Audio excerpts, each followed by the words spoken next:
ठीक है, तो आयुर्वेदिक एक्यूप्रेशर हम क्यों चाइनीज एक्यूप्रेशर से हम ट्रीटमेंट कर ही रहे थे। तब लास्ट क्लास में एक सवाल आया था कि हम आयुर्वेदिक एक्यूप्रेशर क्यों कर रहे हैं, क्यों सीख रहे हैं जब चाइनीज एक्यूप्रेशर हमारे पास ऑलरेडी है, या किस समय हम ये यूज करेंगे और कौन सा ज्यादा बेटर ऑप्शन है, चाइनीज एक्यूप्रेशर या आयुर्वेदिक एक्यूप्रेशर। इस तरह की कुछ सवाल आपके मन में है, तो उसको समझाते हुए मैं आपको बोली थी कि नेक्स्ट क्लास में हम और ज्यादा इसमें समझेंगे। तो जब हम चाइनीज एक्यूप्रेशर की बात करते हैं, अब कई लोगों के मन में ये भी क्वेरीज है कि मैम सुजोग ट्रीटमेंट कर रहे, मैम आयुर्वेदिक ट्रीटमेंट करें, मैम चाइनीज एक्यूप्रेशर, कौन सा ट्रीटमेंट करें। इट ऑल डिपेंड्स अपॉन कि आपके पास पेशेंट कैसा है और आपको क्या लगता है कि मुझे क्या ट्रीटमेंट देना चाहिए जिससे इसके रिजल्ट्स फास्ट है। अल्टीमेटली पेशेंट को आराम मिलना चाहिए, राइट। तो आयुर्वेदिक जब हम चाइनीज एक्यूप्रेशर पढ़ते हैं तो उसमें हम 5 एलिमेंट्स पढ़ते हैं। 5 एलिमेंट्स के बीच बेसिस में हम चाइनीज एक्यूप्रेशर का ट्रीटमेंट करते हैं। 5 एलिमेंट्स कौन कौन से हो गए, कोई बता सकता है यहाँ पे? तो कैन यू प्लीज कोई यहाँ पे रिपीट कर सकता है, व्हाट आर द 5 एलिमेंट्स? कौन से 5 एलिमेंट्स है जिसके बेसिस में हम चाइनीज एक्यूप्रेशर में ट्रीटमेंट करते हैं? कोई अपने आप को अनम्यूट करके प्लीज आंसर दीजिए। कि किसी को नहीं पता? किसी को भी नहीं पता?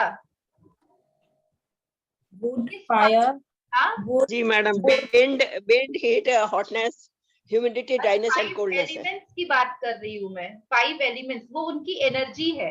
Wind, heat, hotness, earth, metal and water. Yes yes, क्या क्या क्या था? ये क्षितिज, wood, fire, earth, metal and water. These are the 5 elements on the basis of which हम ट्रीटमेंट करते हैं। ये 5 भौतिक तत्व है। अब यहाँ पे भौतिक तत्व का मतलब क्या हो गया? भौतिक तत्व वो तत्व है जिसे हम देख पाते हैं। जब हम ब्रह्मांड में जाएंगे तो हम देख पाते हैं कि वुड है, फायर भी हम देख पाते हैं, आकाश भी हम देख पाते हैं, सॉरी वुड भी देख पाते हैं, फायर भी देख पाते हैं, अर्थ भी हम देख पाते हैं, मतलब पृथ्वी, ठीक है, मेटल भी हम देख पाते हैं और वाटर भी हम देख पाते हैं। ये 5 तत्व से ये ब्रह्मांड बना है। यस नरेंद्र जी, आपको समझ में आ रहा है? Yes, very good. तो आपने आंसर क्यों नहीं दिया इसमें? थोड़ा सा मैं देख रहा था कि अच्छा, कोई बात नहीं। तो ये 5 भौतिक तत्व है जिससे ये सृष्टि बनी है। तो चाइनीज एक्यूप्रेशर में जब हम ट्रीटमेंट करते हैं तो हम 5 भौतिक तत्व के बेसिस में ट्रीटमेंट करते हैं, राइट। आयुर्वेदिक एक्यूप्रेशर, अब इसके बाद कुछ पराभौतिक तत्व भी है। पराभौतिक तत्व वो तत्व है जिसे हम अदर वर्ड में मेटाफिजिकल भी कहते हैं, ठीक है ना, जिसे, और ये जो भौतिक तत्व है इसे फिजिकल तत्व कहते हैं। तो भौतिक तत्व के बेसिस में चाइनीज एक्यूप्रेशर के ट्रीटमेंट किया जा सकता है। बट जब बात पराभौतिक में आ जाता है, कि लास्ट क्लास में हमने डिस्कस किया था टाइम या समय के बारे में, राइट। तो ऑन द बेसिस ऑफ समय हम कैसे ट्रीटमेंट करेंगे? क्या हम समय को देख पा रहे हैं ब्रह्मांड में, समझ पा रहे हैं, महसूस कर पा रहे हैं? तो उस समय को हम अपने शरीर में कैसे देखें? वो समय को हम अपने शरीर में एनर्जी के रूप में देखेंगे कि हमारी एनर्जी कैसी है। एंड दिस, अगर आप इसको जब ट्रीटमेंट पे यूज करोगे ना तो आपको इतना मजा आएगा ना, तो हर चीज एक एक साथ सेट हो जाएगा। क्योंकि हमने जब लास्ट क्लास में देखा था कि अगर किसी का समय बिगड़ा हुआ है तो कितना मजा आता है समझने में कि अरे हाँ, ये प्रॉब्लम तो इसके साथ है क्योंकि इसका नर्वस सिस्टम बिगड़ा हुआ है। तो आपको ट्रीटमेंट करने में बहुत मजा आएगा और अपने अंदर से आपके खुद की इंट्यूशन से आप ट्रीटमेंट कर सकेंगे। This is the magic of Ayurvedic acupressure. जब हम चाइनीज एक्यूप्रेशर में पॉइंट्स हम ढूंढते हैं, लगाते हैं, समझते हैं, जब हम आयुर्वेदिक एक्यूप्रेशर में ट्रीटमेंट करेंगे ना तो आप पेशेंट से बात करते करते समझ जाएंगे कि इसके प्रॉब्लम क्या है और हमें एग्जैक्टली कहाँ इलाज करना है।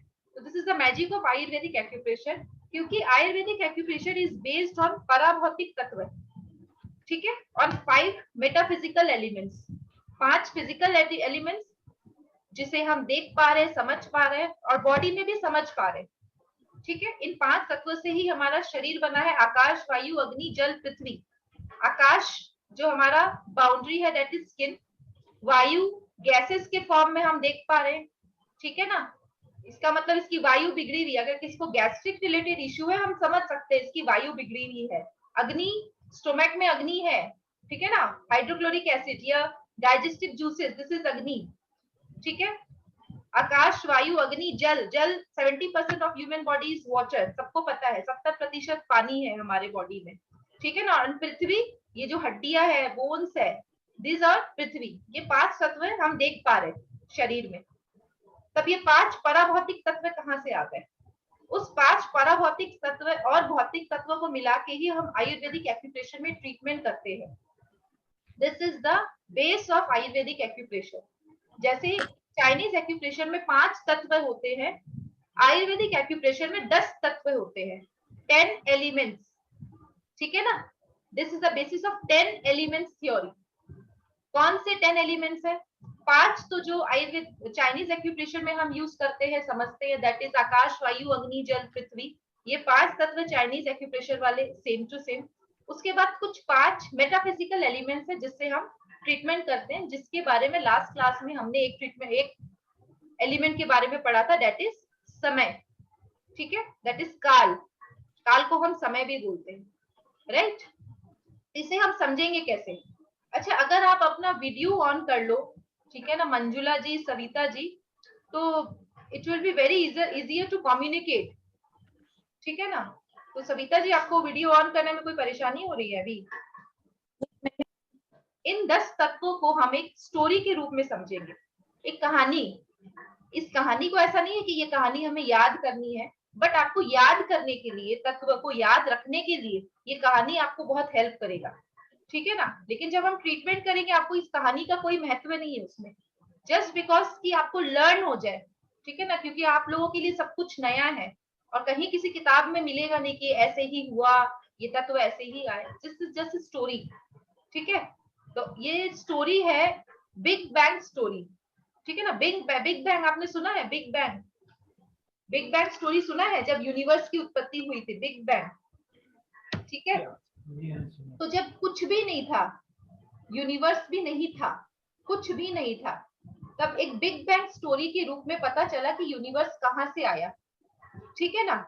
तो ये स्टोरी को समझिए और इसे याद करने के लिए आप अप्लाई करिए, तो देखिएगा चीजें कितनी जल्दी आपको याद हो जाएगी और आपको एक एक चीज आप कनेक्ट कर पाओगे, ठीक है। तो सबसे पहले जब ब्रह्मांड में कुछ भी नहीं था, तब क्या था? अंधकार, अंधेरा, सिर्फ अंधेरा था, चारों तरफ अंधेरा ही अंधेरा था, नो प्लैनेट्स, नो अर्थ, कुछ भी नहीं। ये जो सोलर सिस्टम है, ये तो इस ब्रह्मांड का, यूनिवर्स का एक बहुत छोटा सा हिस्सा है। ऐसे कितने लाखों करोड़ों सोलर सिस्टम है इस यूनिवर्स में, किसी को पता नहीं है, ठीक है। तो जब कुछ भी नहीं था, तब क्या हुआ? एक बहुत बड़ा एक्सप्लोशन हुआ। तो this is a big bang theory कि ये यूनिवर्स कहां से आया, ठीक है। जब कुछ भी नहीं था तो सिर्फ अंधेरा था, सिर्फ अंधेरा। तो अचानक से एक बहुत बड़ा एक्सप्लोशन हुआ, एक धमाका हुआ, ठीक है ना, which led to the formation of universe, जिससे यूनिवर्स की उत्पत्ति हुई, ठीक है। तो कोई भी चीज की जब उत्पत्ति होती है तो उसकी एक बाउंड्री होती है, ठीक है। जब कोई भी चीज बनता है, या कोई फिजिकल एलिमेंट ले लो, या जैसे ये किताब है या ये मोबाइल है, इसकी एक बाउंड्री है। कोई भी चीज हो, उसकी एक बाउंड्री होती है जिससे हमें पता चलता है कि उसकी स्टार्टिंग क्या है और उसकी एंड क्या है, ठीक है। तो यूनिवर्स की भी एक बाउंड्री है, ठीक है। तो हमने पढ़ा था चाइनीज एक्यूप्रेशर में भी, एक वर्ड हमने याद किया था कि जो भी चीज बाउंड्री है, इट मीन्स क्या है? वो एलिमेंट के रूप में हम कौन सा समझेंगे तो उसे हम क्या कहेंगे? तो सबसे पहले क्या था? अंधेरा। याद रखिए, ऐसे ही आपको याद रखना है। सबसे पहले अंधेरा, अंधेरा के बाद एक विस्फोट हुआ, एक्सप्लोशन हुआ, तो उससे क्या? एक यूनिवर्स की उत्पत्ति हुई। तो उस यूनिवर्स जब बना तो उसकी एक बाउंड्री थी, तो उस बाउंड्री को हम क्या कहेंगे? आकाश। उस बाउंड्री को हम किस रूप में समझेंगे? आकाश। जब हम घर के बाहर निकलते हैं तो हमें क्या दिखता है? आकाश। ये जो यूनिवर्स है उसकी बाउंड्री के रूप में हमें क्या दिख रहा है? आकाश ही तो दिख रहा है, कुछ तो दिख रहा है ना, तो दैट इज आकाश।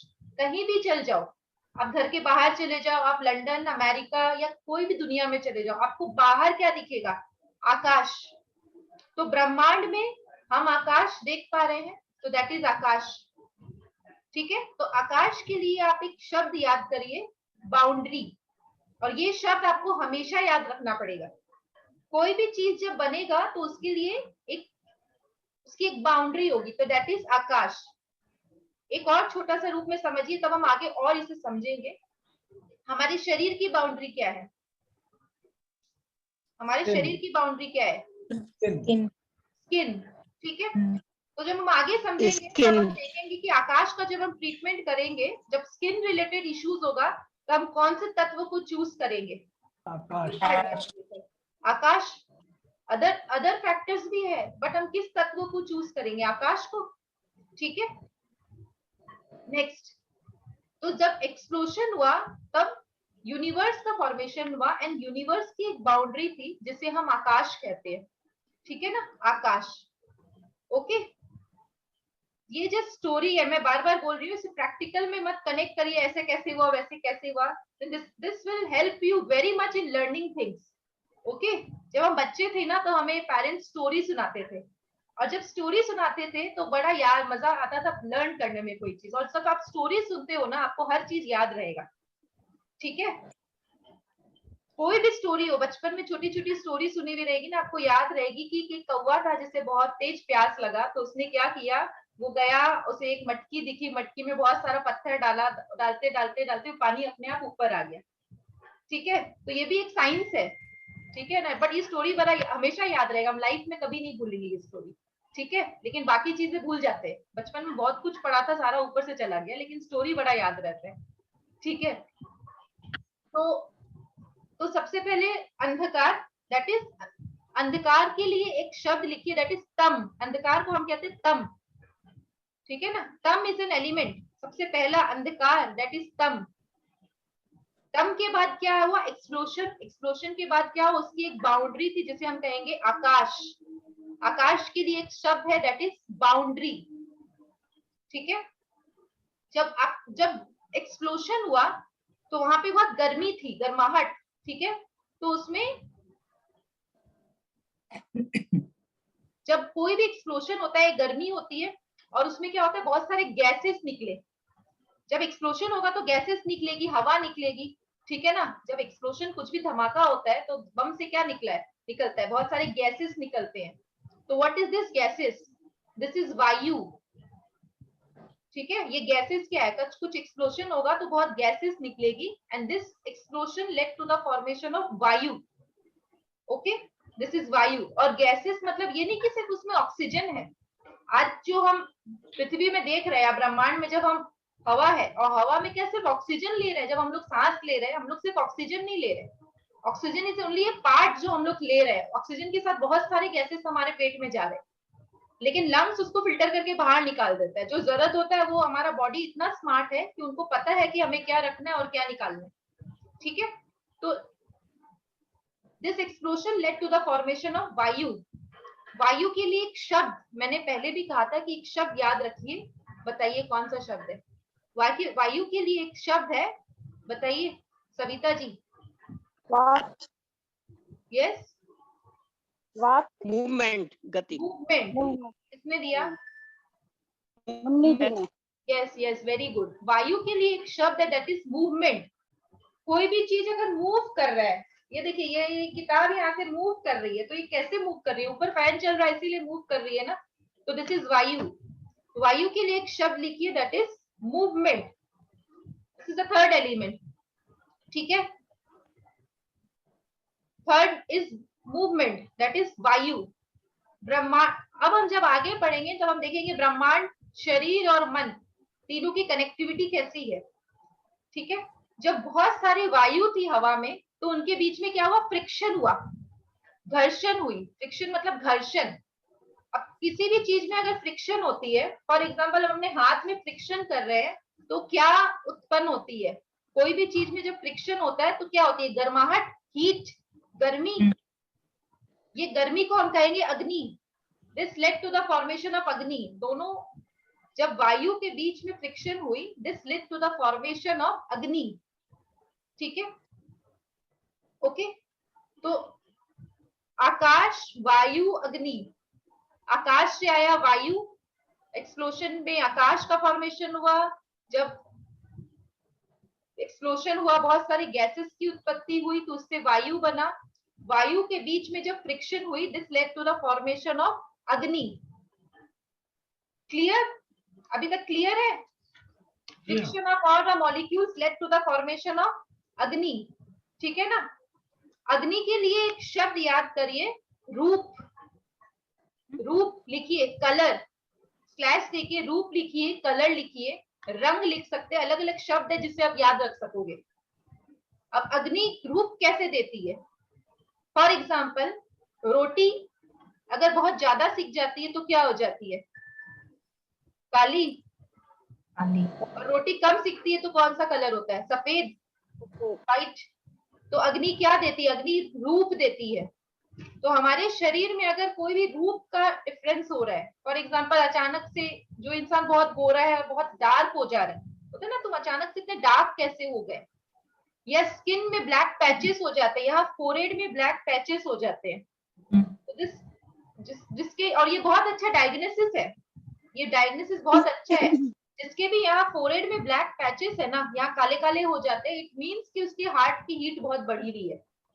हार्ट की हीट मतलब हार्ट की अग्नि बहुत बढ़ी हुई है। ये बहुत अच्छा डायग्नोसिस है और ये 100% मैच करता है। तो कितना मजा आएगा, पेशेंट आपके पास आके खड़ा होगा, वो आप उसको देख के ही समझ जाएंगे कि इसका प्रॉब्लम क्या है, उसका नेचर समझ जाएंगे। आप देखेंगे कि यहाँ पैचेस, इट मीन्स हार्ट की हीट बढ़ी हुई है, इट मीन्स, या उसे बीपी इश्यू भी रहती है, यूजुअली उसको बीपी इश्यू रहेगा, हाई बीपी। वो बोलेगा उससे पहले ही, आप उससे अगर बोल दो कि आपको क्या हाई बीपी है या बीपी रिलेटेड इश्यू है, बोलेगा हाँ, तो क्या डायग्नोसिस और ट्रीटमेंट में बड़ा मजा आएगा। फिर वो आपको और अंदर की बातें बताएगा कि आपको कैसे पता चला, दिस इज माय डायग्नोसिस। उसको आप थोड़ी ना बताओगे कि ये इतना, इसका मतलब हीट बढ़ा हुआ है या कुछ, ये आपकी डायग्नोसिस। ठीक है? तो this lead to the formation of अग्नि। अग्नि के लिए शब्द है रूप, रंग, कलर, जो भी आप याद रख सको। अग्नि क्या देता है? अग्नि रूप देता है, किसी भी चीज को रूप देता है अग्नि। ठीक है?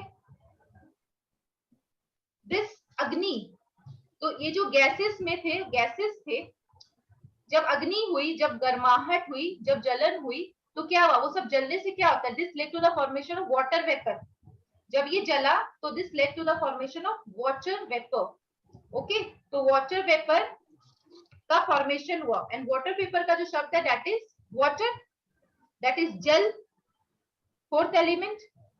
ओके, जब अग्नि बहुत ज्यादा गर्म हुआ तो ये जो मॉलिक्यूल्स थे, गैसियस मॉलिक्यूल्स, ये जला, और ये जल के led to the formation of water vapour, that is water. और वाटर के लिए एक शब्द है दैट इज जोड़ना। ठीक है? वाटर के लिए एक शब्द है जोड़ना। कैसे समझेंगे वाई जोड़ना? किचन की वर्ड से देखिए, जब हम एग्जांपल्स ऐसे लेते हैं ना, देखिए ऐसे है ना कि गर्मियों में हीट की वजह से तो दरारें पड़ जाती हैं, अगर वहाँ पानी डाल दिया सारे दरारें भर जाती हैं। एग्जैक्टली। और एक बहुत अच्छा एग्जांपल है, जब हम आटा लगाते हैं, आटा गूंथते हैं ना, तो जब तक आप पानी नहीं डालोगे उस आटा को, क्या आप जोड़ पाओगे? इम्पॉसिबल। ओके, पानी अगर ज्यादा हो गया तो क्या होता है? गरीबी में आटा गीला बोलते हैं ना। पानी अगर कम हो गया तब वो कड़ा हो जाता है, लेकिन पानी का जो कॉन्सेंट्रेशन है वो पूरा होना चाहिए, तब वो सही है। तो आटे जो वाटर है, इसका जो सबसे बड़ा क्वालिटी है दैट इज जोड़ना। और एक बहुत अच्छा एग्जाम्पल है कि जिसके शरीर में वाटर एलिमेंट अगर बैलेंस्ड रहेंगे तो उनके लाइफ के रिलेशंस बहुत अच्छे रहेंगे। ठीक है ना? डोंट बी स्पेसिफिक, मैं जनरली बता रही हूँ। और जिसके शरीर में वाटर एलिमेंट कम रहता है, मतलब उसकी डेफिशिएंसी होती है, तो वो जुड़ाव नहीं रहेगा उनके, या जिसके लाइफ में जुड़ाव कम है, रिलेशनशिप इशू है, उसके वाटर एलिमेंट इम्बैलेंस्ड है। ठीक है ना? तो वाटर का मतलब है जोड़ना, वो सबको जोड़ के ही रखेगा। बहुत सारे लोग ऐसे मिलेंगे आपको, आप देखिएगा, और आगे हम समझेंगे इसके बारे में और। ठीक है ना? पहले हम एलिमेंट्स खत्म करते हैं। बहुत मिलनसार देखते हो ना, कि हर जन से मिल के रहता है, सबको जोड़ के रखता है परिवार में। एक बोलते एक औरत सबको जोड़ के रखती है। ठीक है ना? तो वो सबको जोड़ के अपने रिलेशंस को बैलेंस करके रखना। तो वाटर का सबसे बड़ा जो क्वालिटी है दैट इज जोड़ना। और इसका जो क्वालिटी वो क्या है? दैट इज ठंडक, शीतलता। ओके, जब हम एट्रीब्यूट्स पढ़ेंगे ना तब हम समझेंगे कि ये शीतलता क्यों लिखा हुआ है, जोड़ना क्यों लिखा हुआ है, वाटर क्यों जोड़ेगा। अब आपको धीरे धीरे जब आप पढ़ेंगे तो आपको वो एट्रीब्यूट समझ में आने लगेंगे कि इसकी क्वालिटी ऐसी क्यों है। ओके, दैट इज जोड़ना, राइट। ठंडक पाके जितने भी आग के गोले थे वो वाटर एलिमेंट में कन्वर्ट हो गए, water vapour, and this water vapour जितने भी एलिमेंट्स थे उसको जोड़ के, जितने भी एक्सप्लोशन में जितने भी एलिमेंट्स थे उन लोगों के जोड़ के led to the formation of earth. जैसे आटा है खिंडा हुआ है, तो वहां जितने चीजें एक्सप्लोशन में खिंडी हुई थी उन लोगों को जोड़ दिया, and this led to the formation of earth, that is Prithvi. ठीक है, सब कुछ जुड़ा and this led to the formation of Prithvi. पृथ्वी के लिए एक शब्द जो याद रखने की बात है, दैट इज डिपोजिशन। डिपोजिशन, ब्रह्मांड में बहुत डिपोजिशन है, शरीर में भी डिपोजिशन है, मन में भी डिपोजिशन है। पृथ्वी का शब्द है डिपोजिशन। हमारे शरीर में कहीं भी डिपोजिशन हो, सबसे ज्यादा डिपोजिशन कहाँ पे होता है? पेट में, पृथ्वी, ठीक है, या थाइज में। ओके, डिपोजिशन, तो दिस इज डिपोजिशन। एक शब्द याद रखिए, डिपोजिशन। जब ये पृथ्वी बनी तो क्या हुआ? पृथ्वी जब बनने के बाद ऐसे बहुत सारे और प्लैनेट्स भी थे, बट हम तो पृथ्वी को ही समझेंगे। हर प्लैनेट, हम रहते पृथ्वी पे हैं तो हम लोग पृथ्वी पे कंसंट्रेट कर रहे हैं। तो this led to the formation of Prithvi. जब पृथ्वी बनी, it started rotating around the sun. Rotation हुआ ना, रोटेशन, रेवोल्यूशन, सब कुछ हुआ। जब ये पृथ्वी बनी तो ये स्टार्टेड रोटेटिंग अराउंड द सन। ये जब रोटेट हुआ, अपने मन से कैसे भी रोटेट हो जाता है ना, एक समय अनुसार रोटेट होता है। ठीक है, एक रोटेशन मतलब जब पृथ्वी अपने ही जगह में घूम रही है, जब पृथ्वी अपने ही जगह में घूम रही है तो इसे हम कहते हैं रोटेशन। और जब ये पूरा चक्कर लगा रही है सन का, इसे हम कहते हैं रेवोल्यूशन। इसका एक समय फिक्स्ड है। कभी देखा है कि पृथ्वी थोड़ा धीरे घूम रही है या कभी अचानक से जोर से घूमने लग गई? ऐसा कभी हुआ है कि जब मन हुआ बोले कि आज हम जोर से घूमेंगे, आज हम धीरे घूमेंगे, इस साल में आज 700 दिन कर देते हैं? हमेशा फिक्स टाइमिंग है। तो ये ब्रह्मांड की जो सृष्टि की जो संरचना है एकदम फिक्स्ड है। सूरज अगर इस समय उगेगा तब उसी समय उगेगा, सीजन अनुसार। फॉर एग्जाम्पल 5 सीजन है, ठीक है ना। विंटर, विंटर के बाद आता है स्प्रिंग, स्प्रिंग के बाद आता है समर, समर के बाद आता है लेट समर, फिर आता है ऑटम, फिर winter, and this circle goes on. तो सब समय अनुसार सब चलता है। लेकिन आज क्या हो गया, बोलते हैं ना कि कलयुग आ गया है। ओके, कभी तो कलयुग जब समय अनुसार सब कुछ सही था तब सीजन और भी सही थे, बट आज क्या हो गया? अप्रैल में कभी देखा है इतने गर्मी पड़ते हुए? 45 डिग्री टेम्परेचर, 40 डिग्री के ऊपर टेम्परेचर है कोलकाता। अभी नहीं देखा इतना साल में इस लेवल का टेम्परेचर। तो क्या है, इंसान ने समय को बिगाड़ दिया, सब कुछ गलत है। तो वो ब्रह्मांड भी, जो पृथ्वी है वो तो अपने समय अनुसार घूम रहा है, बट जो टेम्परेचर चेंजेस है, global warming, this global warming is happening. क्यों? समय की गड़बड़ी की वजह से, ठीक है ना, रहन सहन की गड़बड़ी की वजह से। बहुत सारे रीजन है, उस पर हम जाएंगे नहीं, हम अपने टॉपिक पे ही रहते हैं। तो ये जब रोटेशन हुआ, this led to the formation of samay. Okay, time. तो काल के लिए एक शब्द लिखिए, दैट इज समय या टाइम। ठीक है ना, इसको तो हमने लास्ट क्लास में बहुत अच्छे से समझा था कि समय कैसे हमारे लाइफ को इफेक्ट करता है और हम अपनी एनर्जी में इस समय को कैसे देखेंगे। ठीक है, पृथ्वी जब घूमी तो वो एक दिशा में घूम रही है, इसका एक डायरेक्शन है, फिक्स डायरेक्शन जिसमें वो घूमती है। ऐसा नहीं है कि कभी ऊपर घूमने लग गई या कभी नीचे घूमने लग गई, कभी दाएं चली गई कभी बाएं चली गई, ऐसा नहीं है, इसका एक फिक्स है। ठीक है, तो इसे कहते हैं हम दिशा। इसका एक प्रॉपर डायरेक्शन है कि इसे अर्थ के, सन के अराउंड ही घूमना है, वो भी सर्कल में। पहले अपना रोटेशन कंप्लीट करके और अपना रेवोल्यूशन करना है फिक्स डायरेक्शन में, सही समय पे और एक फिक्स डायरेक्शन में। जहां डायरेक्शन बिगड़ी वहीं सब गड़बड़ हो जाएगा, लेकिन वो डायरेक्शन कभी नहीं बिगड़ता है। सुबह के समय सुबह होता है, दोपहर के समय दोपहर होता है, शाम के समय शाम होता है, रात के समय रात होता है। वो समय अपने डायरेक्शन के अनुसार सब सही है। तो this led to the formation of disha. ठीक है, देखिए दिशा, दिशा के लिए शब्द है डायरेक्शन। और अगर किसी की दिशा बिगड़ गई तो उस इंसान का कुछ नहीं हो सकता है उसके बाद। फिर उसके लिए ट्रीटमेंट्स है, ऐसा नहीं है ट्रीटमेंट है। जहां गड़बड़ी होती है, पहले काल बिगड़ता है, उसके बाद दिशा बिगड़ती है। ठीक है ना, दिशा बिगड़ना मतलब गंदी आदतें पड़ना, बैड हैबिट्स, अल्कोहल का नशा हो जाना, क्या है, दिशा बिगड़ गई, मन की दिशा बिगड़ गई। बोलते हैं ना मनोदिशा बिगड़ी हुई है इसकी, हम लोग बोलते हैं ना शब्द कि इसकी मनोदिशा बिगड़ी हुई है। व्हाट मनोदिशा मतलब मन की दिशा जो सही डायरेक्शन में जाने वाली थी वो गलत डायरेक्शन में चली गई। वो लेट सोना भी तो बताया था आपने। हाँ, लेट सोते हैं उनकी दिशा बिगड़ जाती है। तो दैट इज काल, दैट इज समय। ठीक है ना, हाँ। जब काल बिगड़ेगा उसके बाद दिशा बिगड़ती है, पहले तो उसी के बाद ना जिन्होंने समय का फॉलो नहीं किया, देर से सोए, हाँ, तो न्यूरो प्रॉब्लम्स होती हैं। न्यूरो प्रॉब्लम्स होती है। न्यूरो प्रॉब्लम होने के बाद ही तो दिशा बिगड़ेगी। अगर इंसान एकदम पंक्चुअल है, उसको समय का वैल्यू है, उसे चीजों की वैल्यू है, तो उसकी दिशा क्यों बिगड़ेगी? दिशा तो तभी बिगड़ेगी जब हमारा समय बिगड़ जाएगा, उसके बाद ही तो हम दिशा को बिगाड़ते हैं। ठीक है, समय के लिए कौन सा शब्द दिया था मैम आपने? Yes, direction. डायरेक्शन समय के लिए, समय के लिए, टाइम सब, दैट इज, देखिए हमने समझा आकाश, वायु, अग्नि, जल, पृथ्वी। ठीक है ना, मैं रिपीट करूंगी फिर से। उसके बाद आया काल। काल के लिए शब्द था समय। और ये आपको ये जो एलिमेंट्स बता रहे हैं ना, आपको वैसे ही याद रखना पड़ेगा, उसी क्रम में आपको याद रखना पड़ेगा वो चीज। और वो क्यों, वो भी समझेंगे आगे कि इस क्रम में हम क्यों पढ़ रहे हैं। ओके, नंबरिंग बताया था ना मैंने कि हर फिंगर की नंबरिंग होगी, तो वो नंबरिंग आपको याद रखना पड़ेगा। जैसे अभी हम बैठे बैठे बता देंगे काल की कौन सी फिंगर है, तो ये बताएंगे ये left hand ring finger. Okay, काल की फिंगर।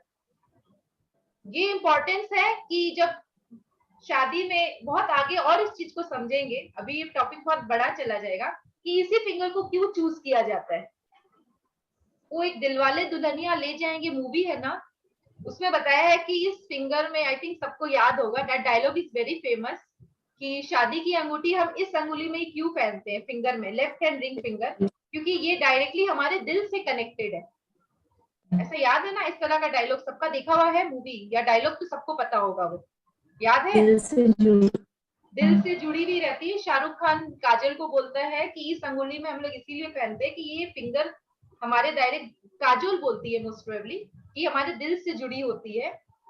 लेकिन ये दिल से जुड़ी होती है, दिस इज अदर थिंग, ऐसा, this is not science. Science is ये कि ये हमारा नर्वस सिस्टम है, और अगर हमारा नर्वस सिस्टम सही रहेगा तो हमारा ओवरऑल सारा सिस्टम सही रहेगा, तो दिल दिमाग दोनों ठीक रहेगा। दिल दिमाग। और आगे जब हम और पढ़ेंगे तब देखेंगे कि हम अपने स्पाइन का ट्रीटमेंट इस फिंगर में करते हैं। This is our whole spine, spinal cord. तो सोचिए अगर हमारा स्पाइन सही है तो स्पाइन से निकलने वाली जो नाड़ियां है सब बैलेंस्ड है, तो सारा नर्वस सिस्टम ही तो सही रहेगा। This is the main reason कि इस फिंगर में हम लोग क्यों ये अंगूठी पहनते हैं, क्योंकि ये यहाँ पे एटलीस्ट एक प्रेशर जनरेट होता रहता है एक अंगूठी से, एक रिंग जब पहनते हैं। इवन सदगुरु का भी एक वीडियो लॉन्च हुआ है, अगर आप लोग फॉलो करते हो तो इम्पोर्टेंस बताया है कि लेफ्ट हैंड में रिंग पहनने का क्या सिग्निफिकेंस है। आप लोग देखिएगा, सदगुरु जी को आप जानते होंगे ना सब, सदगुरु का एक वीडियो है, importance of wearing ring in your left ring finger, तब आपको समझ में आएगा कितना मैजिकली ये सब इफेक्ट करता है हमारे लाइफ में। कुछ भी हम पहन ले रहे, कहीं पे भी कुछ भी पहन ले रहे, कोई भी कलर की नेल पॉलिश लगा ले रहे, देखते हैं ना। तो आप लोग आई थिंक इस चीज से अवेयर हो गए होंगे कि कैसे कलर्स हमारे लाइफ को इफेक्ट करते हैं। और हम किसी भी तरह का green colour, blue colour, red colour, पता नहीं क्या क्या कलर की नेल पॉलिश हाथ में लगाते रहते हैं, तो उस कलर्स का भी शरीर में कितना इफेक्ट होता है, क्योंकि नेल्स तो डायरेक्टली हमारे स्किन से जुड़ी हुई है। कपड़ों का भी इफेक्ट होता है। क्यों हम थर्सडे को येलो कलर प्रेफर करते हैं, क्योंकि सबकी एक एनर्जी रहती है और उस एनर्जी को हम बैलेंस करते हैं। अभी हम सब येलो में है मैक्सिमम, उस ये जो रिचुअल्स में हमारे जोड़ दिए गए, लेकिन हर कलर का महत्व है। ठीक है, तो रेड कलर जब हम देखेंगे, सॉरी येलो कलर जब हम देखेंगे चाइनीज एक्यूप्रेशर, तो वो अर्थ एलिमेंट का कलर है। ओके, और जब हम आगे देखेंगे येलो कलर का इंपॉर्टेंस, तो yellow colour is related to earth element. तो अर्थ एलिमेंट का मतलब क्या होता है, शरीर में जमाव, ठीक है, जमाव है ना। तो बहुत अलग अलग इंपॉर्टेंस है।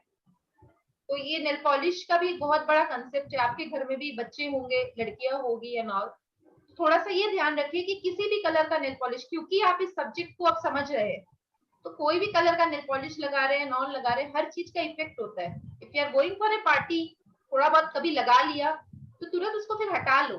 जरूरत है, हम लोग सोशल लाइफ में रहते हैं तो we have to use all this things, तो लगा लो, बट उसको रिमूव भी कर लो, क्योंकि उस कलर का हमारे शरीर में बहुत इफेक्ट होता है। आप नहीं लगाती मैम? नहीं, मैं जब से समझी हूँ, पहले तो मैं खैर लगाती ही नहीं थी, बहुत रेयर, और जब से मैं समझी हूँ तो मुझे जरूरत ही नहीं पड़ता है। तो मेरा नेल्स ही बहुत हम छोटा रखते हैं, क्योंकि जब हम लोग ट्रीटमेंट करते हैं तो बेसिकली हम अपने फिंगर से ही सब ट्रीटमेंट करते हैं, ठीक है ना। तो nails are the biggest obstruction in treatment. Okay, अगर हम किसी का मसाज भी कर रहे हैं इवन, तो नेल्स शुड बी शॉर्ट।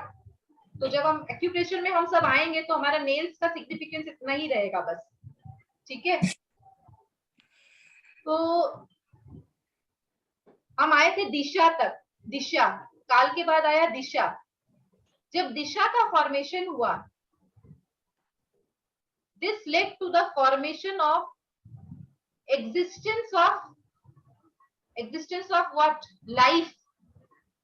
पृथ्वी आया, काल आया, पृथ्वी घूमने लग गया, हम कहा गए? This led to the formation of life, जिंदगी, लाइफ। ओके, ये लाइफ को एक शब्द में हम समझेंगे डीएनए, ठीक है ना। डीएनए हम क्या है? डीएनए ही तो है। इसमें भी आप और आगे देखोगे या कनेक्ट कर पाओगे तो हम सब क्या, हमने अपने पूर्वजों की डीएनए ही तो है हम, है ना। हम क्या सोचते हैं, क्या करते हैं, कैसे रहते हैं, क्या खाते हैं, क्या पीते हैं, क्या हमारी जिंदगी है, क्या हमारा फ्यूचर है, सब कुछ एनक्रिप्टेड है। आकाशिक रिकॉर्ड्स, अगर किसी ने सुना होगा ये शब्द, ठीक है ना, क्योंकि हम सब थोड़े बहुत स्पिरिचुअलिज्म में है। तो आकाशिक रिकॉर्ड्स, ये सब हमारे इंक्रिप्टेड है पहले से। बोले ना, जो हमारी जिंदगी, सब कुछ लिखा हुआ है। बोले ना, जो लिखा है वो तो हो गई, जो लिखा है वो हो गई। तो वो लिखा क्या है? वो एनक्रिप्टेड है। जब हम जन्मते हैं ना तो सब हम लेके आते हैं। And this DNA is what, हम लोग सब डीएनए, अपने पूर्वजों के डीएनए, ठीक है ना कहीं वो हैबिट्स हमारे अंदर भी होती है कुछ एक लेवल तक, और जैसे जैसे जैसे ये आगे बढ़ते रहती है वो थोड़ा थोड़ा थोड़ा थोड़ा क्या, लेकिन अल्टीमेटली डीएनए ही है। Okay, so this led to the formation of life, that is DNA. Okay, life को हिंदी में क्या लिखेंगे? जीवन? जीवन, जीवन लिख सकते हैं, डीएनए लिख सकते हैं, कुछ भी। ये मैं समझाने के लिए शब्द यूज कर रही हूँ, ठीक है। और इस डीएनए को हम कैसे समझेंगे? इसके लिए जो एलिमेंट नेम है वो है मन। इसको हम मन से समझेंगे, मन। एलिमेंट नेम जो है ना, जैसे काल, दिशा, दिस इज मन। तो व्हाट इज दिस मन? ये मन ही हमारा डीएनए है। बोलते हैं ना, मन नहीं कर रहा, ये करने का मन नहीं है, मुझे ये करने का मन नहीं करता है, मुझे इससे बात करने का मन नहीं करता है। तो व्हाट इज दिस मन? कैसे समझेंगे इस मन को हम? तो दिस मन इज डीएनए। ओके, तो अपने जिसकी मनोदशा बिगड़ी हुई हो, तो ये मन बहुत इंपॉर्टेंट एलिमेंट है, बहुत इंपॉर्टेंट एलिमेंट। जब हम ट्रीटमेंट करेंगे तो समझ में आएगा कि what is the importance of this मन।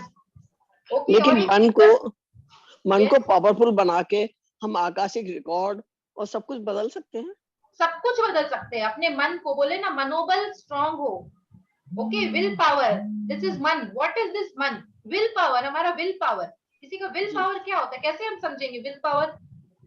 मन इज व्हाट, हम लोग अगर अपने चक्रास से कनेक्ट करेंगे तो दिस इज आज्ञा चक्र, दिस इज आज्ञा चक्र, ठीक है ना। अगर हमारा यहाँ से स्ट्रांग होगा, बोले ना, अगर उसको लाइफ में कोई भी प्रॉब्लम आ जाओ, ये हमारा सारे चक्रास को बैलेंस करके रखता है, ठीक है। तो ये मन जो है, this is everything, everything is mann. Okay, and last but not the list, जब ये मन आया उसके अंदर एनर्जी जो आई, that is everything. What is atma? Last element atma. Okay, कौन सा शब्द है? आत्मा। This is the ultimate energy. And आत्मा को के लिए कोई एक्सप्लेनेशन नहीं है, आप सब समझते हैं व्हाट इज आत्मा। दिस इज द एनर्जी जिसकी वजह से हम है, और जो हमें परमात्मा से कनेक्ट करके रखती है, जिसके थ्रू ही हम परमात्मा से कनेक्टेड है। तो दिस इज आत्मा। तो अब आपको समझ में आएगा कि आयुर्वेदिक एक्यूप्रेशर का क्या इंपॉर्टेंस है। नरेंद्र जी, अब आप समझ सकते हैं ना कि क्यों हम आयुर्वेदिक एक्यूप्रेशर के बारे में बार बार हम बातें करते हैं। ये 10 है ना? ये यस, ये 10 है। तो एक बार सबसे फिर पहले से एक बार फिर से रिपीट कर दे, मेरा एकदम मैं एक रिपीट करूंगी, ये तो समझाने के लिए बताया। तो इस आत्मा, ओके, तो आत्मा is the ultimate energy, there is no particular word for आत्मा। आत्मा अपने आप की एक एनर्जी है। सबसे पहले अब आप याद रखिए अपने 10, अभी फिंगर नंबर के हिसाब से मैं नहीं बता रही, जस्ट याद करने के लिए। सबसे पहले हमने पढ़ा जब कुछ नहीं था तब क्या था, अंधकार, दैट इज तम, ओके। उसके बाद एक्सप्लोशन हुआ, this led to the formation of आकाश, ओके। अंधकार के लिए, जैसे तम के लिए जो शब्द है, अंधकार को हम और क्या कहेंगे, डार्कनेस, ठीक है ना, अंधकार या डार्कनेस, स्लैश देके आप लिख सकते हो। अंधकार के बाद एक एक्सप्लोशन हुआ जिससे फॉर्मेशन ऑफ आकाश। आकाश के लिए हमने शब्द लिखा था, बाउंड्री। Boundary, boundary. ठीक है। जब आकाश का फॉर्मेशन हुआ तो वहां पे एक्सप्लोशन के बाद क्या थी, बहुत वायु, वायु। वायु के लिए एक शब्द लिखा था, मूवमेंट। मूवमेंट, ठीक है। फिर वायु के बीच में क्या हुई, घर्षण हुई, घर्षण हुआ, उससे friction, this led to the formation of अग्नि। अग्नि के लिए शब्द है रूप, रूप, रंग, कलर। रंग, मूवमेंट, ये सॉरी कलर, ठीक है। जब अग्नि हुई तो वो उस गर्माहट से जो मॉलिक्यूल्स थे वो क्या हो गया, वाटर। वाटर वेपर में कन्वर्ट हो गए, ठीक है ना, गर्माहट से। तो जिसको कहेंगे जल। ये सब शब्द, ये जो मैं बता रही हूँ ना, यही शब्द में याद रखना है आपको। तम, आकाश, वायु, अग्नि, जल, ठीक है ना। जल के लिए जो शब्द है दैट इज जोड़ना, ओके, जोड़ना, ठीक है। जल के बाद दिस जल से जितने मॉलिक्यूल्स थे, एटम्स थे, जो भी थे, सब कुछ जुड़ गए, सारे जुड़ के led to the formation of Prithvi, earth, ठीक है ना। पृथ्वी लिखिए आप, पृथ्वी से ही आपको याद रखना है ये, ठीक है। तो इसको आप कंफ्यूज मत करिएगा कि उसमें हम ऐसे बोल रहे हैं, इसमें आपको ऐसे ही याद रखना है। आकाश, वायु, अग्नि, जल, पृथ्वी, ठीक है। पृथ्वी के लिए एक शब्द था, क्या था, डिपोजिशन। Deposition, okay, good. जब पृथ्वी बनी, it started rotating around the sun. कितना अच्छे से कहानी से हम लोग याद रख पाएंगे इसको, ठीक है ना। नहीं तो आप ये नंबर्स याद करने में समय कितने कितने क्लास लग जाते थे, बट लेकिन ये इतना अच्छा तरीका याद करने का, आप भूलेंगे नहीं कभी भी।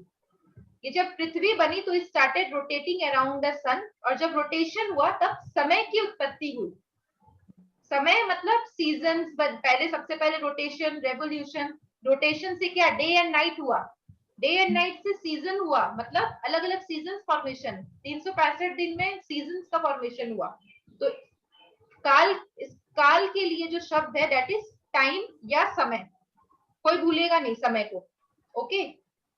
This rotation and revolution led to the formation of disha, एक डायरेक्शन में घूमा, ऐसा नहीं कि कहीं पे भी डायरेक्शन में घूमने लग गया, इसकी एक दिशा है, दैट इज डायरेक्शन। दिशा के लिए एक शब्द है दैट इज डायरेक्शन, ओके। जब दिशा मिली तब this led to the existence of life, that is DNA, जिसको हम कहते हैं मन, ओके। आकाश, वायु, अग्नि, जल, पृथ्वी, काल, दिशा, मन। और सबसे पहले था तम, उससे पहले था तम, तम, आकाश, वायु, अग्नि, जल, पृथ्वी, काल, दिशा, मन। मन के बाद जो एग्जिस्टेंस आई, उसके बाद जो एनर्जी आई जिसकी वजह से हम आज है, तो दैट इज आत्मा। आत्मा के लिए कोई शब्द नहीं है, आत्मा इज आत्मा, अल्टीमेट एनर्जी, ओके। ये हमारे 10 एलिमेंट्स है, 5 जिसमें फिजिकल है, आकाश, वायु, अग्नि, जल, पृथ्वी, ये 5 फिजिकल है। जो भी चाइनीज एक्यूप्रेशर में भी ये 5 फिजिकल एलिमेंट्स के बारे में हम आज तक पढ़ते आए हैं, आकाश, वायु, अग्नि, जल, पृथ्वी, ठीक है। उसके बाद 5 पराभौतिक तत्व, that is metaphysical, that is काल, दिशा, मन, आत्मा और तम। ये 5 पराभौतिक एलिमेंट्स है, ठीक है ना, पराभौतिक तत्व है। तो हमने कितने एलिमेंट्स पढ़े, 5 भौतिक तत्व और 5 पराभौतिक तत्व। उसके बाद हम देखेंगे कि सारे तत्वों को हम अपने फिंगर नंबर से कैसे कनेक्ट कर पाएंगे, और जब हम हर एक तत्व का ट्रीटमेंट करेंगे तो हम फिंगर नंबर वाइज उसका ट्रीटमेंट कर सकेंगे। तो हमें क्या मिला, एक दिशा मिली कि हम क्या ट्रीटमेंट करना है। जैसे ही पेशेंट आपके पास आएगा, जब हम चाइनीज एक्यूप्रेशर भी आप यूज करिए, ऐसा कुछ नहीं है कि मेरा कोई प्रेफरेंस है, मैं बता रही हूँ कि हमें एक दिशा मिलेगी कि हमें ट्रीटमेंट कहाँ करना है। पेशेंट सामने खड़ा होगा, आपको समझ में आ जाएगी कि मुझे एक बेसिक चीज आ गया कि अगर आपको कुछ नहीं समझ में आ रहा तो आप उस फिंगर में एक मेथी पट्टी भी लगवा लो, तो वो कम से कम कुछ लेके तो जा रहा है। उसके बाद तो किताबें हैं आपके पास भरी, आराम से ट्रीटमेंट करिए। चाइनीज के पॉइंट्स है, आयुर्वेदिक के पॉइंट्स है, बहुत कुछ है, ठीक है। तो 10 एलिमेंट्स, 10 फिंगर्स, 10 एलिमेंट्स कौन कौन से हैं? आकाश, वायु, अग्नि, जल, पृथ्वी, काल, दिशा, मन, आत्मा और तम। इन सबकी एक नंबरिंग है, याद रखिएगा। तो सबसे पहला अंधकार मतलब क्या होगा, उसकी कोई नंबरिंग होगी, दैट इज 0, 0 दैट इज तम। तम का जो नंबरिंग है दैट इज 0, 0, राइट। देन आकाश दैट इज 1, वायु 2, अग्नि 3, जल 4, फिर क्या होगा, पृथ्वी 5, काल 6, दिशा 7, मन 8, आत्मा 9, ठीक है।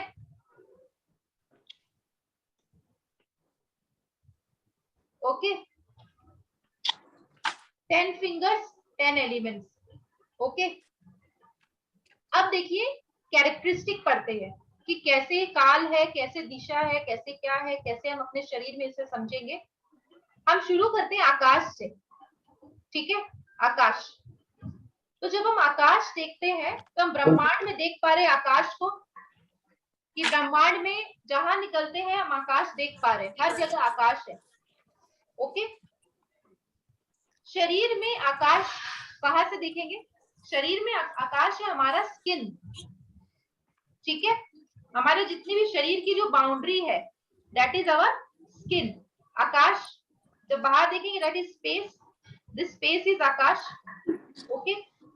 जब हम शरीर में आकाश को देखेंगे तब है हमारा शरीर का आकाश, दैट इज अवर बाउंड्री। और हमारा शरीर का बाउंड्री क्या है? That is our skin. ये सिर्फ शरीर की बाउंड्री नहीं है, ये हमारे ऑर्गन्स की भी बाउंड्री की बात होगी। सिर्फ शरीर की बाउंड्री नहीं, हमारे शरीर के अंदर जो ऑर्गन्स है उसकी भी बाउंड्री का बात कर रहे हैं। Skin of the whole body is like a cover, ये हमारे बॉडी में एक कवर के जैसे काम कर रही है। उस तरीका से हमारे ऑर्गन्स में भी एक कवर होती है, ठीक है ना। जैसे डायफ्राम हमारे बॉडी को 2 सेगमेंट्स में डिवाइड कर दे रहे हैं, ठीक है ना, ओके। समझ में आ रहा है? एक शब्द है पेरिटोनियम, पेरिटोनियम, ये याद रखना नहीं है, ऐसा कुछ नहीं है, तो आपको एक नॉलेज के लिए मैं बता रही हूँ। पेरिटोनियम इज द हमारा जो एब्डोमेन है, पेट, ठीक है ना। पेट मतलब खाली स्टोमैक नहीं होता है, ठीक है ना। पेट सॉरी एब्डोमेन मतलब खाली स्टोमैक नहीं होता है, एब्डोमेन मतलब फुल एब्डोमेन। डायफ्राम के नीचे का जो पूरा एरिया दैट इज एब्डोमेन। अब एब्डोमेन में हमारा पेट भी आ जाता है, हमारा लार्ज इंटेस्टाइन भी आ जाता है, हमारा स्मॉल इंटेस्टाइन भी आ जाता है, हमारा लीवर भी आता है, हमारा गॉल ब्लैडर भी आता है, राइट। तो ये जो एब्डोमेन है, ये इसमें जो जितने भी ऑर्गन्स है ये कैसे सेट है, गिरते क्यों नहीं है, मतलब हिलते क्यों नहीं है अपने जगह से। तो इन सबकी एक कवर होती है जिसको हम पेरिटोनियम कहते हैं। एक थैली के जैसे, जैसा सब्जी लेने जाते हो आप तो सब्जी सब थैला में लेते हैं ना, सब सब्जी अपने जगह में सेटल हो जाती है। वो जो थैला है एब्डोमिनल कैविटी की, इसको हम कहते हैं पेरिटोनियम, ठीक है। तो वो भी क्या है? आकाश। उसका आकाश क्या हो गया? एब्डोमिनल कैविटी का आकाश क्या हो गया? एक वेल ऑर्गेनाइज्ड वे में उस पेरिटोनियम के अंदर में वो सारे ऑर्गन्स सेटल्ड होके रहते हैं। तो अगर उस पेरिटोनियम में कोई गड़बड़ी आ गई, ठीक है, तो क्या ऑर्गन्स अपनी जगह से निकल गए बाहर, हर्निया क्या होता है, समझ रहे हैं ना। ऑर्गन्स अपनी जगह से निकल गए मतलब क्या, उसमें छेद हो गई, this led to the formation of hernia, okay. Clear हो रहा है? अब पेशेंट अगर आपके पास आता है उसको हर्निया है, तो सबसे पहला ध्यान आपका कहाँ जाएगा कि कहीं ना कहीं वो पेरिटोनियम में गड़बड़ी है, उसकी स्किन फट गई है, तभी तो हर्निया हुआ। तो सबसे पहला चीज तो आपको उसका आकाश का ट्रीटमेंट आपको करना ही है। आ रहा है, क्लियर हो रहा है, समझ में आ रहा है? अब कोई एकदम। कंफ्यूजन है तो यू में आस्क। No. लंग्स में एक, लंग्स की भी एक अपनी कवरिंग होती है, ठीक है ना, लंग्स की भी एक कवरिंग होती है, हार्ट की भी एक कवरिंग हो, हर चीज की कवरिंग होती है। आउटर स्किन जो है दैट इज कवरिंग, तो हर ऑर्गन की एक कवरिंग होती है। तो उस ऑर्गन, वो जो कवरिंग है उसमें भी कुछ फ्लूइड्स निकलते हैं, जैसे लंग्स की कवरिंग है उसमें भी कुछ फ्लूइड्स निकलते हैं जो उस ऑर्गन को बैलेंस करके रखती है, वो फ्लूइडिटी को मैनेज करके रखती है। क्योंकि लंग्स के अंदर जो ऑक्सीजन जा रहा है वो कार्बन डाइऑक्साइड अगर एक सीक्रेट कर रहा है वापस, अगर उस कवरिंग में गड़बड़ी होगी तो वो जो इनटेक या आउटटेक होगा वो सही होगा? नहीं होगा। किडनी है जो फिल्टर कर रहा है, किडनी का काम है फिल्ट्रेशन, किडनी की भी कवरिंग है जो फिल्टर करा रहा है। अब किडनी की कवरिंग में ही गड़बड़ी होगी तो वो फिल्ट्रेशन सही होगा या नहीं होगा? वो सही होगा? वो नहीं होगा, उसमें भी गड़बड़ी हो जाएगी। तो ये होता है शरीर का आकाश। बहुत कुछ है, शरीर में स्वेलिंग हो गया है, ठीक है ना, तो वो भी एक तरह से क्या कवरिंग, क्या है, कवरिंग में कहीं ना कहीं गड़बड़ी आ गई। ऐसे बहुत सारी चीजें जो आपको समझ में आएगा। जैसे लंग्स की कवरिंग को हम बोलते हैं प्लूरा, ठीक है, उस कवरिंग में अगर कहीं गड़बड़ हो गई तो वो जो इनटेक एंड आउटटेक होगा वो सही होगा? उसमें अगर कुछ जो छेद है वो अगर भर गए या जाम हो गया उस छेद में तो वो सही होगा? नहीं होगा। तो सबसे पहला जब हम रिपोर्ट्स आते हैं ना तो रिपोर्ट में बहुत कुछ लिखा हुआ रहता है कि ये है, अब आपको कुछ कुछ शब्द समझ में आएंगे, इसकी ये प्रॉब्लम है, ठीक है ना, तो ये कुछ कुछ शब्द आपको याद भी करने पड़ेंगे कि हाँ ये प्रॉब्लम मतलब ये है। तो आपको रिपोर्ट्स, धीरे धीरे आप रिपोर्ट्स भी पढ़ना सीख जाओगे, नहीं तो सारे शब्द नए रखेंगे आपको। ओके, मन का आकाश। व्हाट इज मन का आकाश? बोलते ना उसके मन बहुत बड़ा है। शरीर का आकाश तो हम समझ गए कि ये ऑर्गन की कवरिंग में गड़बड़ी है या जो भी है, स्किन के, स्किन रिलेटेड, अच्छा स्किन में रैशेस हो रहे हैं, स्किन इरिटेशन हो रहा है, ठीक है, स्किन ड्राई हो जा रही है, तो सबसे पहला ध्यान क्या आया कि कहीं ना कहीं आकाश तत्व में तो ट्रीटमेंट आपको करना ही है। कहीं ना कहीं dryness is also related to वायु एलिमेंट, बट हमको तो कंबाइंड वे में ट्रीटमेंट करना है। स्किन में बहुत रैशेस हो, इसका मतलब क्या, आकाश एलिमेंट कहीं ना कहीं बिगड़ा हुआ है। ओके, आकाश के लिए ऑर्गन्स कौन कौन से हैं अब आगे समझेंगे। मैं एक स्किन का जब बात आया ना तो मैं आपको और डिटेल्स बता दे रही हूँ। आकाश जैसे हमारे बॉडी में सबसे बड़ा जो है, दिस इज स्किन, सबसे ज्यादा फैला हुआ है हमारे बॉडी में, हर जगह है। ओके, तो सबसे बड़े ऑर्गन्स कौन कौन से हमारे शरीर में? सबसे बड़ा ऑर्गन्स कौन कौन सा है? बताइए नरेंद्र जी, आप कौन सा बड़ा, सबसे बड़ा ऑर्गन है? स्किन है सबसे बड़ा। ऑर्गन कौन सा सबसे बड़ा है? सबसे बड़ा ऑर्गन लीवर होता है हमारा। लीवर है। साइज, साइज वाइज मतलब, साइज मतलब एरिया जो कवर करके रखा है उस वाइज में बोल रही हूँ। लंग्स, लंग्स, लंग्स पक्का। और दूसरा, हर और मतलब एलिमेंट में दो दो ऑर्गन है, जो फिजिकल एलिमेंट्स है उसमें दो ऑर्गन जुड़े हुए हैं। UB60 urinary bladder. Urinary bladder नहीं, ये तो मेरिडियन की बात हो रही है, यूरिनरी ब्लैडर तो छोटा सा है। छोटी आंत जो Small intestine. Small intestine, large intestine, large intestine है। लेकिन वो कितना बड़ा एरिया को कवर करके रखा है, मैं बोली area. Large third area intestine ना क्या है? एरिया इतना बड़ा कवर करके रखा है, और लंग्स भी इतना बड़ा एरिया कवर करके रखा हुआ है। तो जब स्किन का ट्रीटमेंट करने जाएंगे तब लंग्स एंड लार्ज इंटेस्टाइन ये दोनों बहुत मैटर करेगा। और जब आगे समझोगे ना ये इतने कनेक्टेड है ये दोनों ऑर्गन आपस में, अब आप बोलोगे लंग्स और लार्ज इंटेस्टाइन कैसे कनेक्टेड है? बहुत बहुत अच्छे रूप में कनेक्टेड है, बहुत मतलब डीपली कनेक्टेड है एक दूसरे से, ठीक है ना। आप देखोगे कि पेशेंट आपके पास आएगा, वो बोलेगा मुझे कॉन्स्टिपेशन रिलेटेड इश्यू है और मैंने बहुत दवाइयां ले ली, बहुत ट्रीटमेंट करा लिया, मतलब इस सब गुल खा रहे हैं। आई थिंक नरेंद्र जी ज्यादा अच्छा समझ सकेंगे क्योंकि वो आई थिंक इसमें एक्सपर्ट है ना, एब्डोमिनल इश्यूज में। ऐसे बहुत पेशेंट आते होंगे, बोले सब कुछ कर लिया, ये खा लिया वो खा लिया, 5 बजे उठ भी गए, 7 बजे तक, 5 से 7 क्योंकि लार्ज इंटेस्टाइन का मेरा समय है, वो समय भी में उठ गए, लेकिन मेरा तो कॉन्स्टिपेशन प्रॉब्लम सही ठीक ही नहीं होता है। क्यों ठीक नहीं होता है? क्योंकि ये पेयर्ड ऑर्गन जब हम देखेंगे ना कि एक ऑर्गन की वजह से दूसरे ऑर्गन भी इफेक्ट होता है, तो आप देखोगे, आप मुझे इस चीज का वैलिडेशन बताइएगा कि जिसको कॉन्स्टिपेशन होगा उससे कहीं ना कहीं, उसको कहीं ना कहीं ब्रीदिंग रिलेटेड इश्यूज भी रहेंगे। सांस की प्रॉब्लम, लंग्स अगर वीक होंगे तो फिर उसका जो है ना वाइफ जो है एलाई भी वीक होगी, तो 100%। लैट्रिन को निकाल नहीं पाएगी, तो लंग्स को Yes. मजबूत करना है। तो दोनों कनेक्टेड है। अब आप बताइए नरेंद्र जी, ऐसा आपने आप देखते हो ऐसा जिसको कॉन्स्टिपेशन होगा उसे यूजुअली ब्रीदिंग इश्यूज भी रहेंगे? हाँ, ये तो कई बार दिखा, लेकिन मेरे फादर के केस में एक अलग एक्सेप्शन था। अब वो अलग डिस्क्रिप्शन नहीं, अभी हम जब आयुर्वेदिक एक्यूप्रेशर पढ़ रहे हैं ना, तो हम अभी इसी पे कंसंट्रेट मैंने करेंगे। मतलब मेरे फादर के केस में वो एक्सेप्शन था। मेरे फादर एक्सेप्शंस का आर ऑलवेज देयर। केवल कॉन्स्टिपेशन बहुत जबरदस्त था, लेकिन उनको ब्रीदिंग इशू कभी नहीं था, लंग्स का इशू कभी नहीं था, उनका कॉन्स्टिपेशन मैंने ठीक कर दिया। हाँ, तो वही है ना, देखिए exceptions are always there, usually ऐसा देखा जाता है, ठीक है ना, अक्सर ये मिलता है। अक्सर ये मिलता है।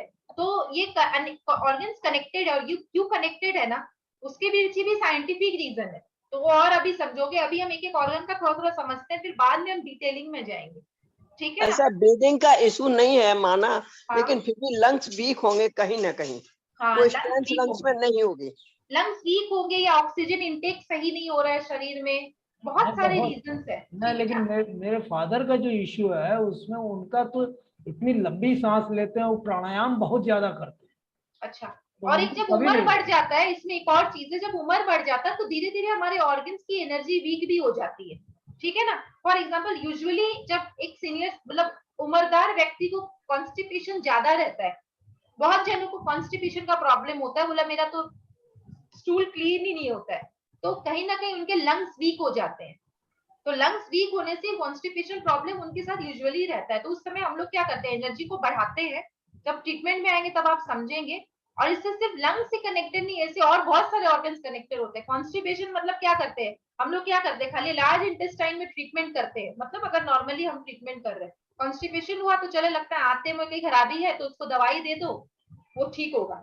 लेकिन अगर वो सिस्टम ही बिगड़ा हुआ है, ये जो ओवरऑल सिस्टम, ये ओवरऑल सिस्टम ही बिगड़ा हुआ है, जैसे फॉर एग्जांपल किडनी, वो तो किडनी ब्लड फिल्टर करता है, ठीक है, किडनी ब्लड फिल्टर करता है, तो वो फिल्ट्रेशन का तो एक स्पीड होता है ना, वो उसी स्पीड से वो फिल्टर करता है।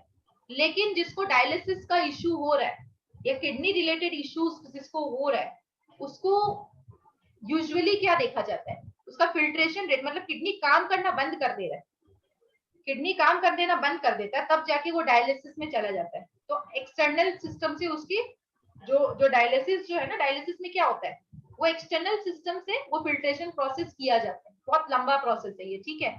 तो यूजुअली जिसको किडनी रिलेटेड इश्यू होगा उसको बीपी प्रॉब्लम भी रहेगा, ब्लड प्रेशर, ऐसा भी होता है। अब देखिएगा, जिसको किडनी रिलेटेड इश्यू हो या जिसको किडनी कमजोर हो उसको ब्लड प्रेशर भी रहेगा, या जिसको ब्लड प्रेशर रिलेटेड इश्यू है उसकी किडनी की एनर्जी भी डेफिशिएंट रहेगी। ऐसा भी नहीं होता, ये कंपल्सन है। कंपल्शन है, तो कैसे कनेक्टेड है, why BP is connected to kidney issue, बहुत गहरा कनेक्शन है। क्योंकि ब्लड प्रेशर क्या होता है, ब्लड प्रेशर मतलब क्या होता है, ब्लड का एक प्रेशर है जिससे वो ब्लड सर्कुलेट हो रहा है शरीर में। तो क्या होता है, जब हम लोग चाय छानते हैं, ओके, जब चाय छानते हैं छलनी में, तो चाय को छानने के बाद हम क्या करते हैं, उसको थोड़ा सा प्रेस करते हैं हल्का सा, वो बाकी जो है वो भी उससे निकल जाता है। तो दिस इज प्रेशर, ठीक है ना। चाय छना किडनी क्या करता है, हमारा ब्लड को फिल्टर कर रहा है, जो वेस्ट मटेरियल है शरीर से बाहर निकाल दे रहा है, ठीक है। और उसके बाद क्या करते हैं हम लोग, उसमें हल्का प्रेशर देते हैं चाय की छलनी में, जब चाय छानते हैं ना थोड़ा प्रेशर देते हैं कि बचा कुचा जो चाय है वो भी उससे निकल जाए, और बाकी कचरे को हम डस्टबिन में फेंक देते हैं। तो वो एक्सक्रीटरी मतलब एक्सक्रीट कर देते हैं उसको हम शरीर के बाहर, और जो अच्छा ब्लड है वो शरीर में फिर से चला जाता है, मतलब उसको हम पी ले रहे हैं चाय। ये होगा चाय का मामला। अब ये प्रेशर जो है, अगर ये प्रेशर सही नहीं होगा, बहुत ज्यादा दे दिए, तो क्या होगा, कई बार होता है चाय के कण भी उसके अंदर चले जाते हैं, देखते हैं ना, ये छलनी फट जाती है, ज्यादा ही उसमें जोर लगाएंगे लगाएंगे क्या होता है, छलनी फट भी जाती है, या उसकी कुछ चाय पत्ती भी उसके अंदर चली जाती है, ऐसा भी होता है, ओके, तो चाय गड़बड़ हो जाती है। तो क्या होगा, अगर वो ब्लड प्रेशर, जिस प्रेशर में ब्लड हार्ट प्रेस कर रहा है, ठीक है ना, तो वो प्रेशर अगर नॉर्मल है तो गुड, अगर वो प्रेशर ज्यादा हो गया तो क्या होगा, कचरा भी ब्लड में चला जाएगा, फिल्टर होगा ही नहीं सही से, क्योंकि वो ज्यादा प्रेशर दे रहा है किडनी के ऊपर, ठीक है। वो प्रेशर कम होगा तो क्या होगा, फिल्टर सही तरीका से होगा, वो भी नहीं होगा। प्रेशर कम होने से क्या होगा, वो चाय में जो जो है ना, वो जो ब्लड है या जो मटेरियल है वो जो पत्ती में, वो उसी में रह जाएगा। वो चाय जब हम लोग डस्टबिन में फेंकेंगे, जैसे हमारे मेड्स लोग क्या करते हैं, उसको प्रेस भी नहीं करते, ऐसे ही फेंक देते, तो उसको हम लोग क्या करते हैं, उसको प्रेस तो करो, उसमें तो चाय रखा है बहुत, या फ्रूट का जूस निकालते हैं तो उसको प्रेस करते हैं, तब बाकी जूस उससे निकल जाता है। लेकिन अगर प्रेस नहीं करेंगे तो वो तो उसमें रह जाएगा। तो फिल्ट्रेशन हुआ सही से? नहीं हुआ। तो जिसको यूजुअली नहीं 100% होता है, जिसको किडनी रिलेटेड इशू, उसको बीपी भी रहेगा। तो कितना मजा आएगा, पेशेंट बोलेगा कि मुझे किडनी रिलेटेड इशू है ये वो, तो आप उसको पूछेंगे कि आपको बीपी भी है, बोले हाँ है। ठीक है, तो ये डायग्नोसिस होता है। ओके, बाकी यूरिन रिलेटेड और रिलेटेड बहुत सारे इश्यूज होते हैं, लेकिन ये बेसिक डायग्नोसिस है। तो हर ऑर्गन्स जुड़े हुए रहते हैं। अब आपको समझ में आया कि खाली किडनी प्रॉब्लम है तो खाली किडनी का ट्रीटमेंट नहीं होता है, बहुत सारे ऑर्गन्स का ट्रीटमेंट किया जाता है। ओके, तो ये जनरल डायग्नोसिस।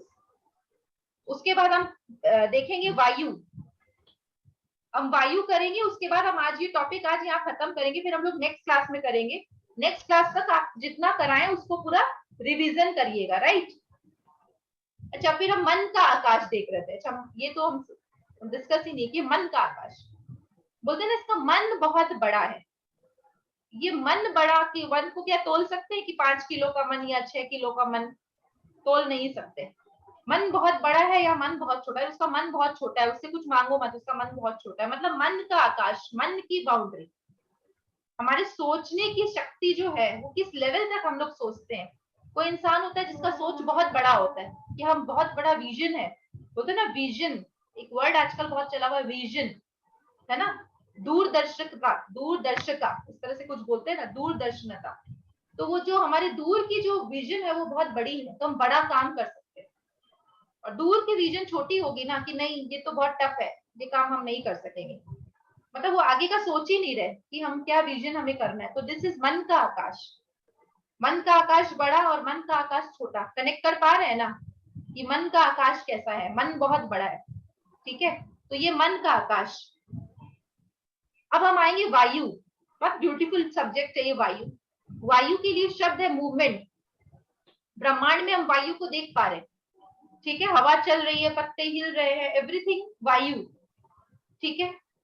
हम शरीर में वायु को कहाँ देखेंगे? शरीर में वायु, हमारे शरीर में जो भी मूवमेंट है वो हर चीज वायु की वजह से है।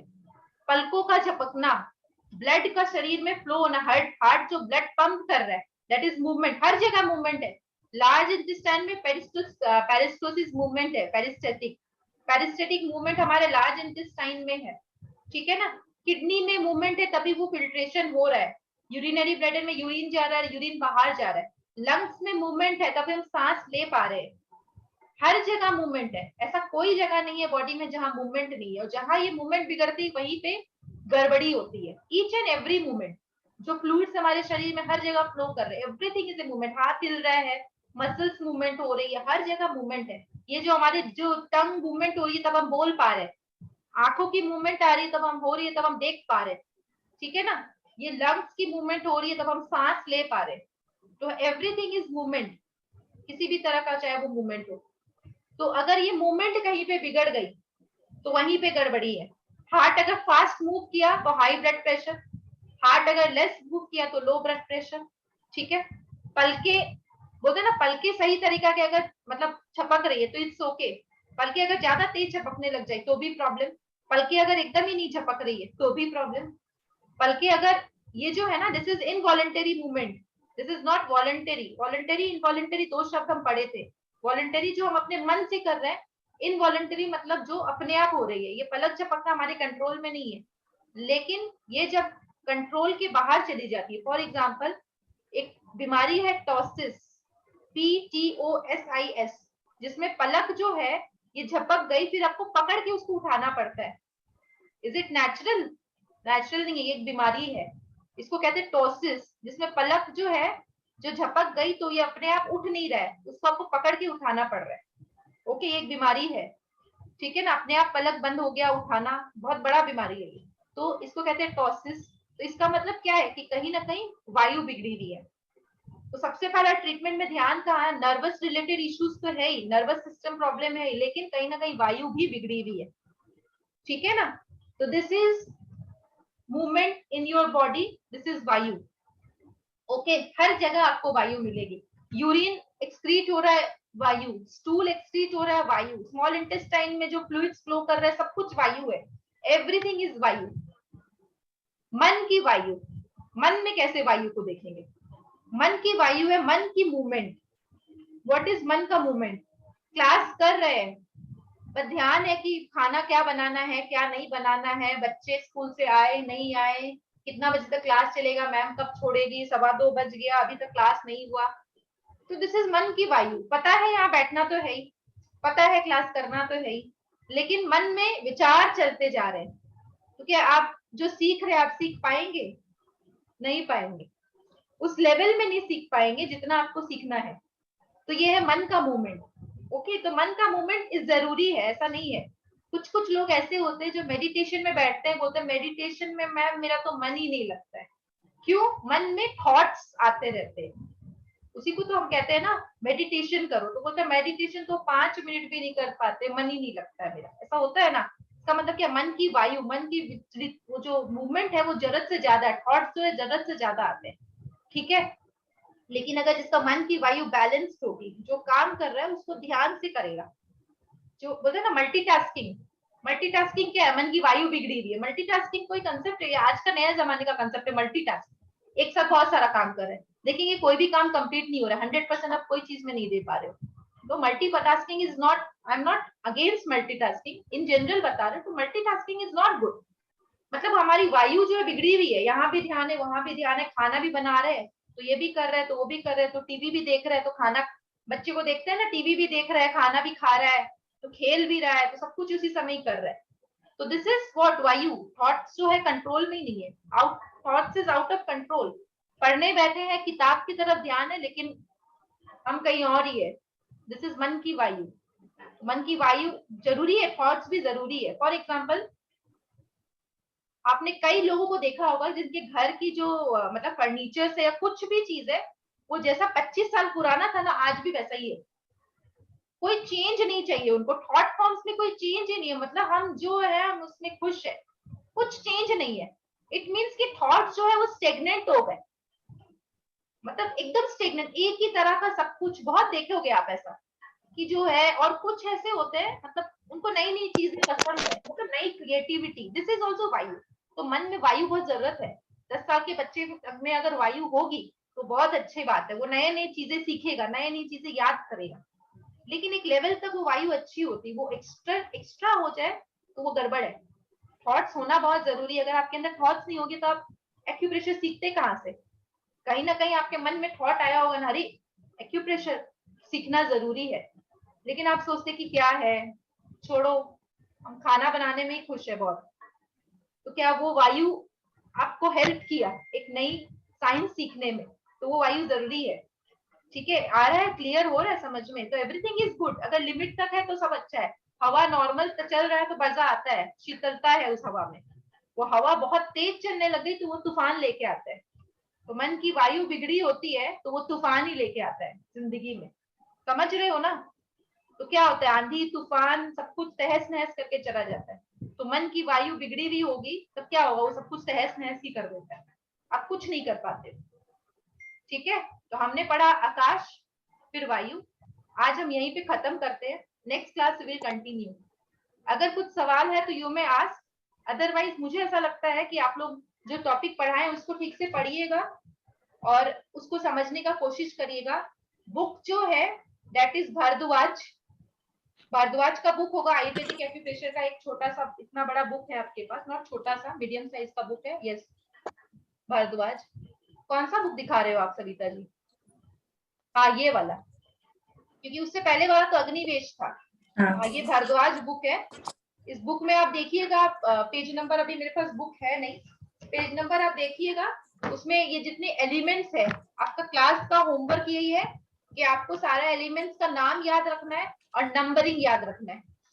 ठीक है ना? नेक्स्ट क्लास में हम लोग फिंगर नंबर वाइज समझेंगे कि कौन से फिंगर में कौन से एलिमेंट्स को याद रखना है, और पहले साथ जितने तत्व जो बाकी है उसके गुण को समझेंगे, फिर फिंगर नंबर वाइज हम लोग देखेंगे। तब आपको ट्रीटमेंट करने में जितना मजा आएगा ना, you can understand the magic of acupressure. ठीक है, okay, so thank you ma'am English वाला रिकॉर्डिंग नहीं मिला है, इंग्लिश वाली रिकॉर्डिंग जो संस्थान से जो इंग्लिश क्लासेस रिकॉर्डिंग हुई नहीं थी, मिली, आपने किया था इंग्लिश क्लास? मैंने इंग्लिश भी किया हिंदी भी किया, दोनों क्लासेस की थी। ठीक है, आप देखिएगा शायद उसी में होगा, एक बार ग्रुप में ही चेक करिएगा ठीक से। हाँ क्योंकि BHB की